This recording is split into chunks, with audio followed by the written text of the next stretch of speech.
friends, if you listen to Disneyland For Designers, my podcast that I do with Jerrod Maruyama, this week we paid tribute to the class of 1955, the attractions that opened up on opening day, July 17th, 1955, and somehow 65 years later are still running each and every day.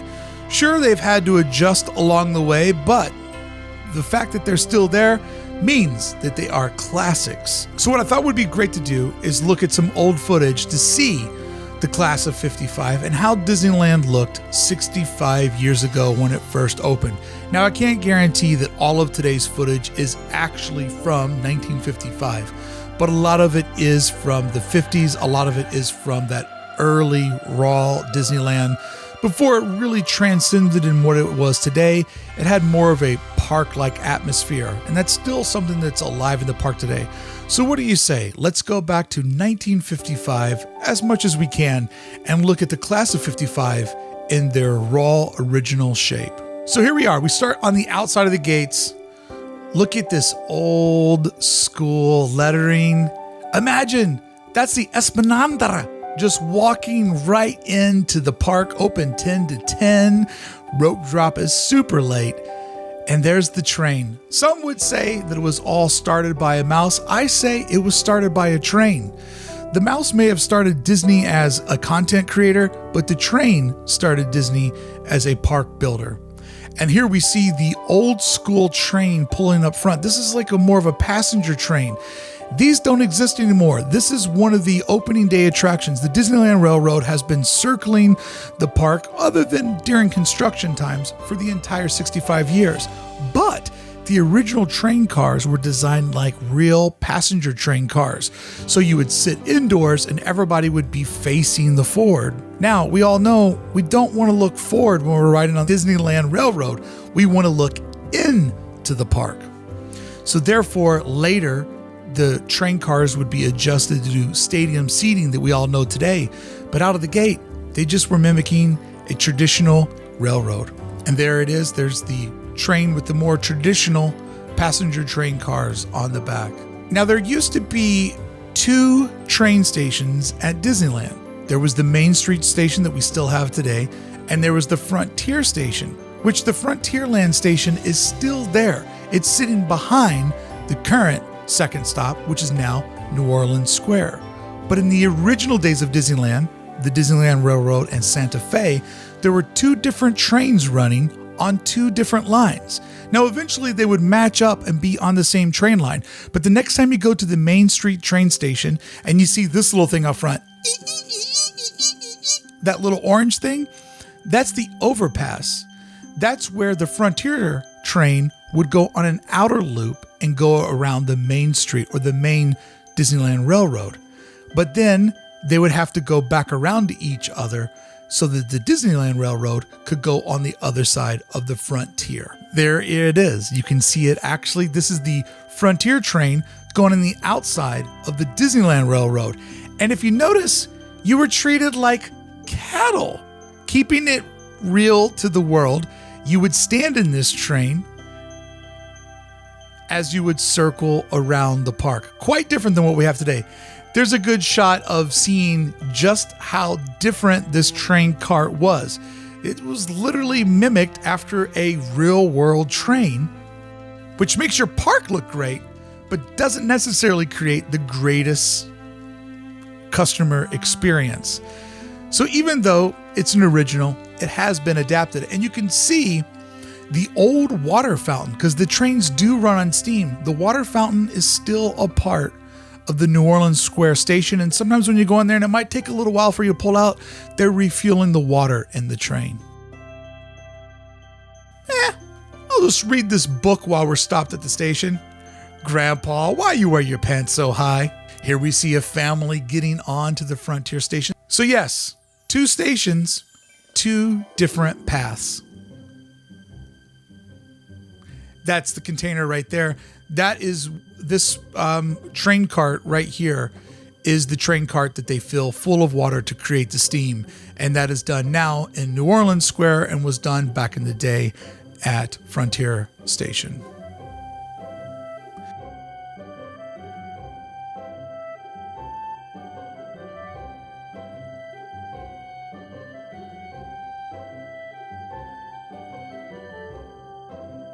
But when you rode the train, you got a way different view than what we see today. There you see the Frontier train going through Tomorrowland. It was a lot of wilderness that you were going through. Kind of feels like the train in Paris today. Here it is once again making that outer pass. You can really get a good view from one train to the other of what those old carts looked like. See the folks just standing in there. You're not social distancing. Where do you want to go next, honey? Here's some very old footage going around the park when the park was still under construction. It's funny to think that making the train more realistic actually punished the guests and giving them less of an experience than what ultimately Disneyland would realize everybody wants. There's a very, very crude Rivers of America was actually just part of Frontierland back in the day before it evolved into its own land. If you think about how overgrown this is and how this really does feel like a wilderness escape today, it shows you that a lot of trees and a lot of plants and a lot of landscaping has taken place in the last 65 years.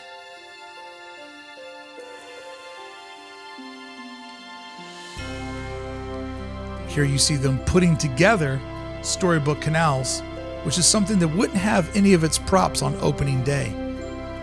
But 2 months later, they would shut it down and start to build the props inside of there. We're coming around on the back side of Disneyland. You can see a Tomorrowland that's getting shaped. Tomorrowland wasn't ready to go on opening day. They did their best, but they started on the western side of the park and worked their way east. And Tomorrowland just didn't have it together. Here's a very crude Autopia in its early conception. But Main Street, they put all their money, they put all of their efforts into Main Street because they were going to rent these spaces out to their lessees. Main Street was going to make them money. Therefore, it got the biggest part of the budget. And also Main Street is the first thing that you see. Main Street is the Disneyland classic. It has needed the least amount of revisions over the years. And it's funny when you see a less crowded Disneyland and you see people living and shopping on Main Street, it really does feel like it was designed to do. Imitate a small little city.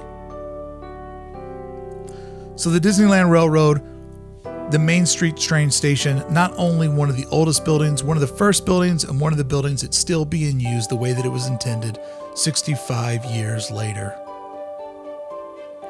They still put up the red, white, and blue America bunting. If the park was open right now, it would be draped in its summertime cheer. I do miss the Disneyland where everybody dressed up for it. As much as I like all the merch, it's nice to see folks dressed up to go out to a day at Disneyland. Main Street has always had a proud tradition of vehicles taking cast members and guests up and down Main Street. Here's where you could tie up your horse. It's still there today. As you know, the last couple of years they redid Main Street, putting in the cobblestone, rerunning the tracks for the various vehicles that go up and down it. Just a guy riding a horse. No biggie.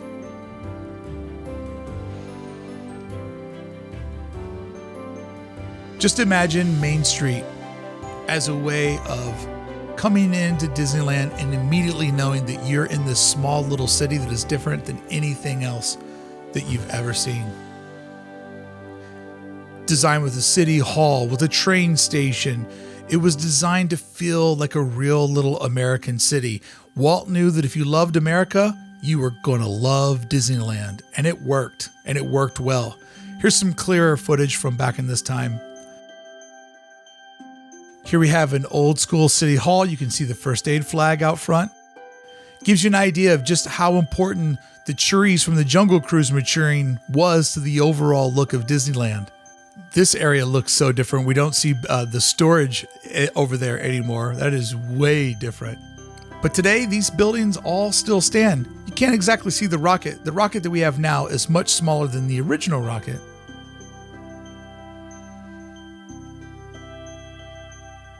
This view really shows just how close Tomorrowland. I mean, Space Mountain is very, very close to Main Street, USA, but we don't necessarily see that with the way that the bending roads go and how all the trees have grown in. But think about what this view looks like today. You could not see that far over. So 65 years, yeah, the park's evolved a lot, but it has also evolved in the way that the landscaping has taken over and really made it feel real. Now I'm curious about this little area right here because check it out. This is actually before that this was the Disney Opera House. Lincoln wouldn't be made until the 64 World's Fair. So therefore, this is still just the front facade, and this is the lumber mill. All of the buildings in Disneyland were built in this building, so for a while, it just was sort of a placeholder. Oh, a cat got into Disneyland! Disneyland cat. So this bottom level that we're looking at right here, on opening day, this was our Bank of America. And this building looks drastically different. Different paint job. It has all the awnings. So it's really interesting to see that part of Main Street in such a raw, natural state as compared to where it would evolve over time. But I just can't get enough of this footage because it really shows that Disneyland was popular out of the gate, but it wasn't nearly as popular as it is today. I mean, they had people showing up, but attendance was a little bit of a problem in the opening years. Oh, check it out. There is the actual Wizard of Bras, the intimate apparel. There it is. There's your deck. Back in the day when they decided, why not? Let's sell ladies' intimate apparel inside Disneyland and give it the best name ever, Wizard of Bras.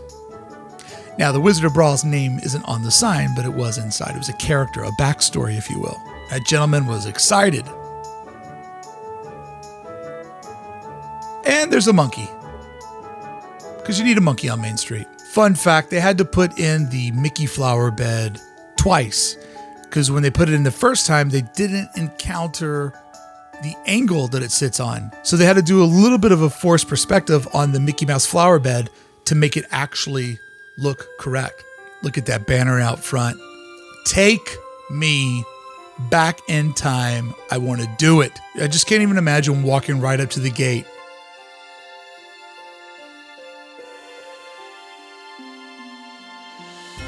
But you would see that Disneyland wouldn't always just be completely crowded with people, and in many ways, a little less populated with this time and everybody dressed up. It does make it at moments feel very much like a real little city. Look at that though.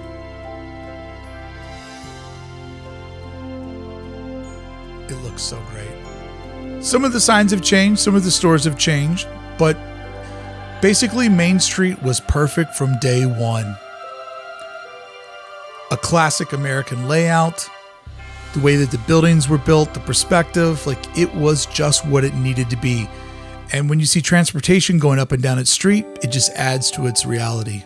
There is very, very few images of the original Disneyland Christmases. That wouldn't become something that would really take off until the park was open for a few years.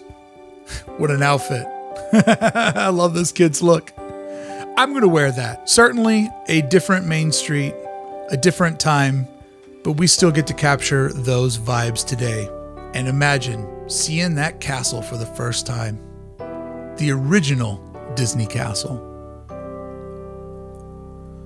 Hey citizens of Disneyland, I hope you enjoyed today's video. You can find other installments of this series looking back 65 years at the class of 1955, what Disneyland was like in its origin. By all means, if you enjoy this video, don't forget to like, share, follow the channel. All of these things help me justify this insane amount of time that I put into making these. And if you want to hang out with me any Friday, I do a Twitch Disneyland live stream, 10 a.m. to 1 p.m. Disneyland time, of course, each and every Friday. And don't forget, you can find me every Wednesday over on the podcast, Disneyland For Designers.